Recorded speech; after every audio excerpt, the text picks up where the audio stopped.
Now, we're all in favour here of what Nigel Farage says he wants to do in terms of mass detentions of illegal migrants, mass deportations of those who've not just arrived on the boats in the past, arriving on the boats in the future, hopefully not for long, but also people who've overstayed their visas, student visas, work visas and well, have no right to be in this country.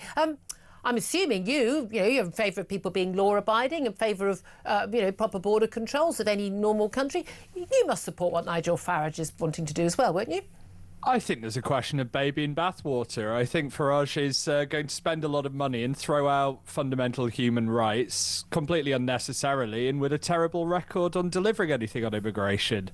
I think Nigel's very good at sort of talking a good game on being tough on immigration, but when you look at the policies he's supported over the last decade, I think he's got away with murder on screwing all of this up. Such as? I mean, I hate to tell you, I'm just going to throw this out here. Nigel Farage hasn't actually been in power and able to get anything done other than a referendum on Brexit so far. I know, he's a tricksy boy, isn't he? Well, no, that doesn't make someone tricksy. No. Let me put this to you. It's he came up with an electoral pact with the Tories in 2019 because he wanted Boris Johnson's Brexit deal to be done. He gave himself some wriggle room. He never fully endorsed it, but he said, "Hey, this is the thing. We've won the war." He actually said, "We've won the war." That's a quote. Yeah. And that was the deal that created the small boats crisis. That was the deal that got rid of. No. It was. No, it wasn't the deal. No, there were 300. There were 300 people arrived on small boats in 2018. Moved from... There were 1,300 in 2019. Things completely changed. We know perfectly well things changed when, for instance, the routes via Calais and via Eurostar and everything, those were shut down. More and more people were arriving. We had the Syrian war. We had all these other things. You know perfectly well that this happened. There's been a migration. Sorry, James. There's been a migration crisis across the whole of Europe, and I'm not sure that they had a Brexit Boris deal or Boris Brexit deal. OK, so you want to let Farage off the hook for that. That's fine. Well, no, because it's simply factually untrue that this was caused by Brexit. That is not true. There is a huge 2020 spike that came with us leaving the Treaty of Dublin. Now, the other thing we hadn't been deporting anyone under the Treaty of Dublin anyway, pretty much. The other thing that Nigel Farage did was that he endorsed Boris Johnson's points-based immigration plan. He called it a huge step in the right direction, and that's what led to a huge surge in legal migration that he didn't see coming. OK, most people endorsed a points-based immigration plan. That was what people had asked for. And then Boris Johnson, for reasons that still remain an utter mystery to me, thought it was a great idea to invite 1 million people in. I thought that was insane. Nigel Farage clearly thought that was insane. Most British people think that was completely the wrong thing to do. But why are we talking about the past? Nigel Farage hasn't been in charge of anything. You said he's not going to get things done.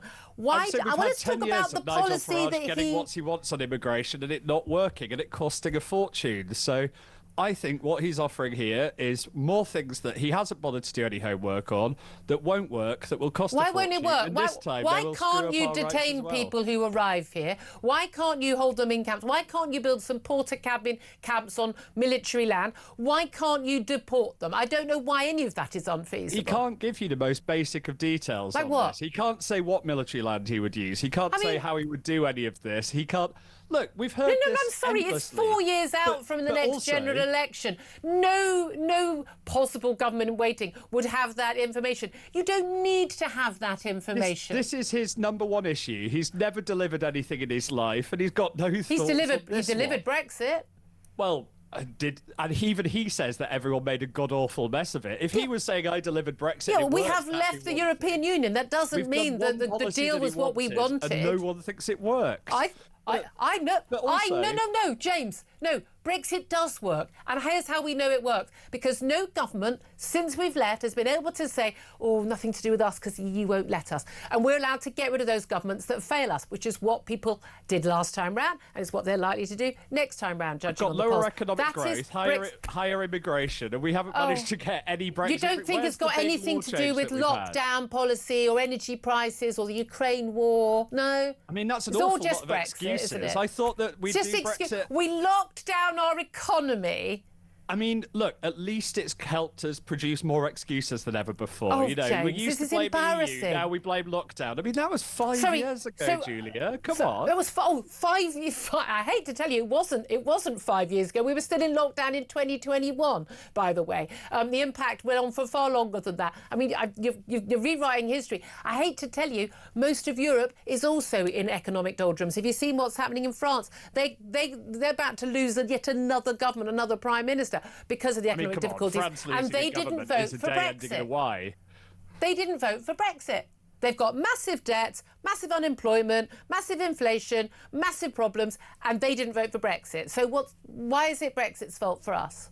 I mean, you've just described France for the last 50 years there, but if we're playing let's look at Europe, plenty of European countries are managing to tackle immigration without throwing out human rights. I think that the EU changed from the excuse. Wait a second. Yeah. Nigel Farage says he'll do a deal with the Taliban. Look at Sweden. Yeah, they're deporting people to countries which you lot have been up in arms about. Germany's deporting people to Afghanistan. Apparently, it's terrible if Nigel Farage does it, but it's absolutely fine if what was an SDP a coalition did it last year. That's fine.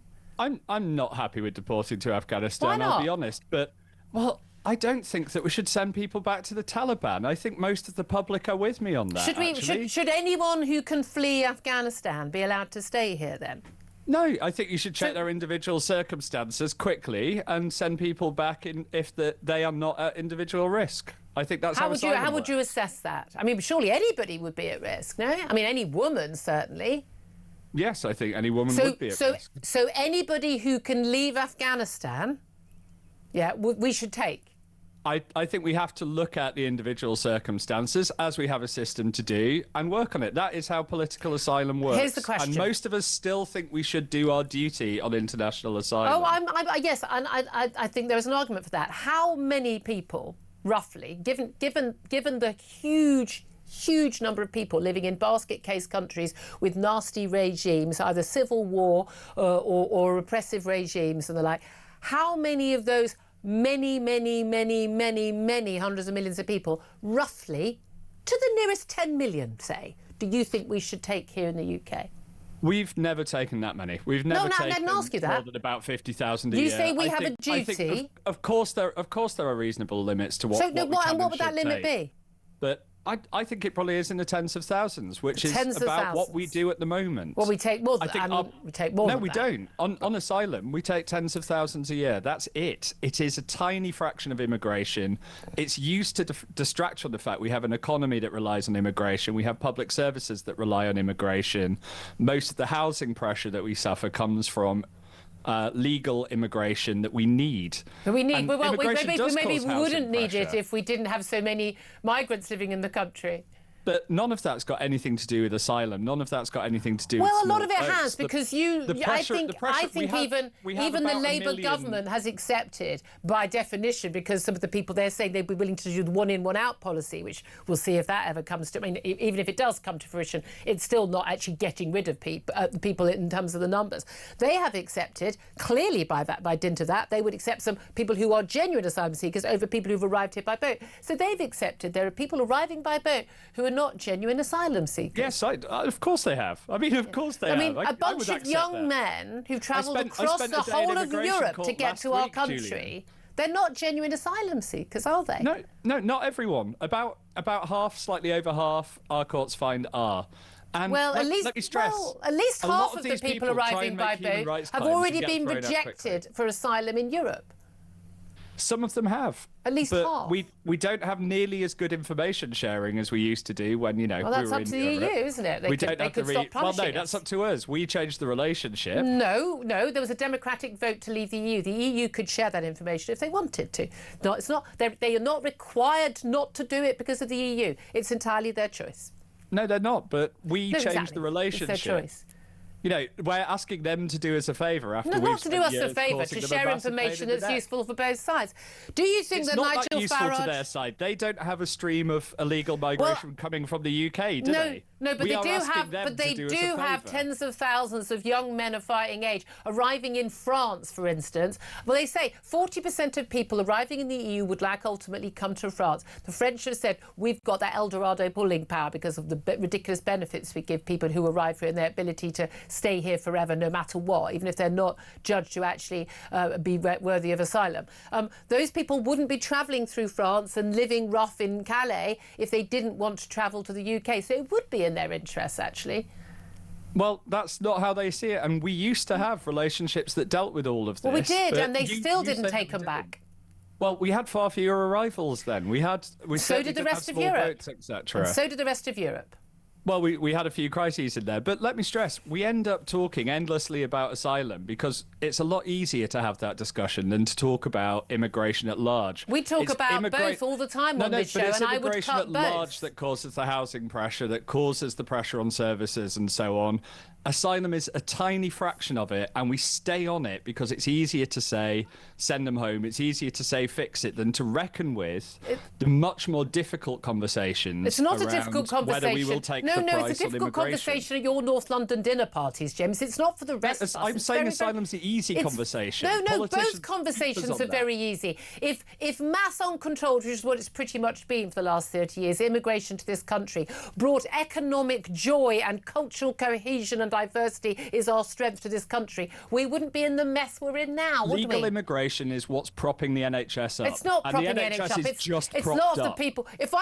When I go to my local NHS hospital, there are more people who don't speak English as a first language because I can hear them speak sitting in the waiting room than people who speak English. The idea that we need foreign workers to prop up our NHS, we could just train enough doctors and nurses ourselves instead of offering those medical school places to the Chinese, Indians and Nigerians who come and pay more. We could, but we haven't. We haven't. I mean, it takes so 7 years to train a doctor. We don't need foreign migrants. British doctors we don't overnight. need them to prop up our NHS. It's been a political choice to import people rather than train our own people. But this is what I mean. It's a lot easier to deny that there's a thing. If you start training British doctors today, if you double the number that you train today, we have none for 7 years. Like You'd bring people in on a temporary basis. There are so many ways of resolving this. That's how we bring people in. Yeah. That's what we do, but it's easier to duck it. Except you make the claim, James, we're going to have to leave it here way over time. You make the claim, as so many people on your side of the argument do, that we rely on these people. No, it was a choice to rely on these people. The British people don't want to rely on these people. We shouldn't, by the way, be stealing expensively trained medical experts, medical workers from the third world. I think that's immoral for a start. And we've got plenty of young people in our country who've got 3 A stars in science and math who want to train as doctors and who are banned from doing so by the government and by the BMA. I mean, it's a nonsense. 10:51 is the time. We're going to leave it there.